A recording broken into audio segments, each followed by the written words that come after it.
हरे कृष्णा, धन्यवाद, प्रणाम। तो आज हम भगवद गीता के 6.4 श्लोक पे चर्चा करेंगे।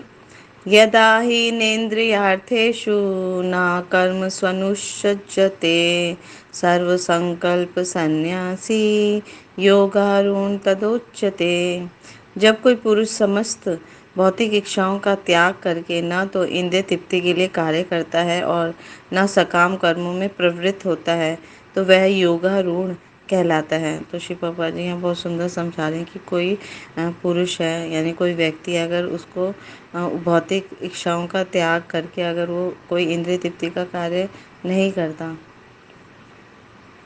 और कोई सकाम कर्म भी नहीं करता, यानी कि अगर कोई काम करे तो उसके फल की आशा नहीं करता, तो ऐसी स्थिति जो होती है वो योगारूढ़ कहलाती है। यानी कि भक्ति योग की टॉप मोस्ट स्टेज होती है अष्टांग योग की।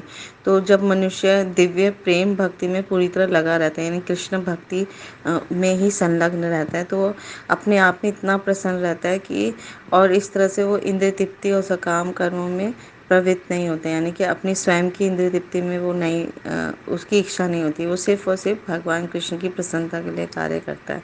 और प्रत्येक व्यक्ति जो है जीव उसे वो कर्म करे बगैर रह ही नहीं सकता। तो हर जीव का जो एक ये स्वभाव है कि कर्म करना है। तो अगर वो भगवान की सेवा नहीं करेगा, प्रभुपाद जी कहते हैं गॉड की सेवा नहीं करेगा तो डॉग की सेवा करेगा।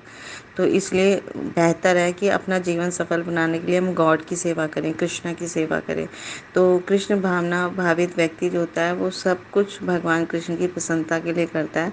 और अब धीरे धीरे वो इंद्रिय तृप्ति से पूरी तरह से विरक्त हो जाता है। उसको सताती नहीं है कि मुझे ये चाहिए वो चाहिए, है ना। भौतिक जगत में जो प्रलोभन है माया देवी का, वो उसे तंग नहीं करते, विचलित नहीं करते। तो इसलिए शुरू शुरू में क्या होता है, हमें ये अनुभूति नहीं होती, तो हम इसको यंत्रवत, हमें मैकेनिकली इसका प्रैक्टिस करनी चाहिए। तो तभी हम बढ़ सकते हैं, आगे प्रगति कर सकते हैं। तो बहुत सुंदर श्री चैतन्य चैतामृत में बताते हैं श्री चैतन्य महाप्रभु, ब्रह्मांड भ्रमिते कौन भाग्यवान जीव गुरु कृष्ण प्रसादे पाए भक्ति लता भीज। पूरे ब्रह्मांड में कोई भाग्यवान जीव है जो ऊपर नीचे पूरे ब्रह्मांड का हम चक्कर लगा रहे हैं, 14 त्रिभुवन, है ना। ऊपर स्वर्ग लोक में, नीचे नरक के लोगों में, या पृथ्वी पे हम भूमंडल पे, इस 14 भुवन में जितने भी लोग हैं, हम बारंबार आ रहे हैं, जा रहे हैं, आ रहे हैं, लेकिन कोई एक भाग्यवान जीव है जिसको गुरु मिल गए, कृष्ण मिल गए। तो वो भक्ति का लता, उसको भक्ति लता का बीज उसे प्राप्त हो गया और उसका जीवन सफल हो जाएगा। नहीं तो दोबारा से पूरे ब्रह्मांड के चक्कर लगाते रहना। तो ये हमारा चॉइस है, ये हमारा स्वतंत्रता है कि हमें क्या चुनना है। हमें इस भौतिक जगत में दोबारा आना है और इस ब्रह्मांड के दोबारा से चक्कर लगाने हैं, या इस जीवन का, मनुष्य जीवन का जो सुनहरा अवसर है उसका लाभ, उस अवसर का लाभ उठाकर इसी जीवन में हम भगवत प्राप्ति, कृष्ण प्राप्ति को प्राप्त करना है। और यही मनुष्य जीवन का परम ध्येय है, परम लक्ष्य है। तो एक कथा आती है हमारे शास्त्रों में।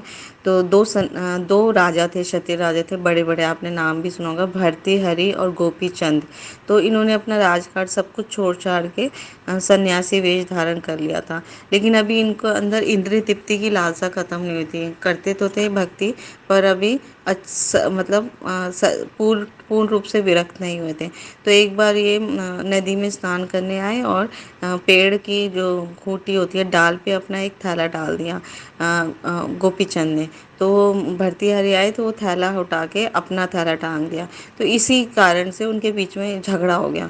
तो जब एक वृद्धा लेडी थी, वो वहाँ से जा रही थी, तो उनसे कहा कि उनसे वो अपना झगड़ा सुलझाने के लिए कि ये डाल पहले मैंने डाला था, मेरा थैला है, मेरी जगह है। तो इस तरह से वो वृद्धा जो है वो देख के उनको हंसती और कहती कि आप इतने इतने बड़े राजा के अंडर रहकर भी आप इस तरह से कर रहे हैं। आपको पता नहीं है, इतने बड़े क्षत्रिय राजा जो हमारे भर्तृहरि हैं, गोपीचंद, उन्होंने सब कुछ, इतना सब कुछ था उनके पास, राजकाट, है ना, राजकाज था, सब कुछ, कितना ऐश्वर्य था, सब कुछ छोड़ छाड़ के संन्यास ग्रहण कर लिया और भगवान की भक्ति में लग गए। तो उन्हें बहुत ही लज्जा आती है और फिर वो इस वृद्धा की बात पे सच में पूर्ण रूप से विरक्त हो जाते हैं। तो तो भक्ति में धीरे धीरे हम इंद्रिय तृप्ति से भी हम ख़त्म हो जाते हैं, इंद्रिय तृप्ति हमारी ख़त्म हो जाती है, भौतिक भोग की लालसा ख़त्म हो जाती है, सिर्फ और सिर्फ भगवान की प्रसन्नता के लिए हम कार्य करते हैं। तो ये कैसे डेवलप होगी इस कलयुग में? सिर्फ और सिर्फ हरे कृष्णा कृष्णा कृष्णा हरे हरे, हरे राम राम राम हरे हरे, इस हरे कृष्णा महामंत्र के निरंतर जप और कीर्तन से, है ना, सतत कीर्तन से हम बहुत आसानी से, सरलता से कृष्णा प्रेम प्राप्त कर सकते हैं। तो thank you so much. Guru Maharaj की जय, श्री प्रभुपाद की जय, अब सब भक्तवृंद की जय। हरे कृष्णा, दंडवत प्रणाम।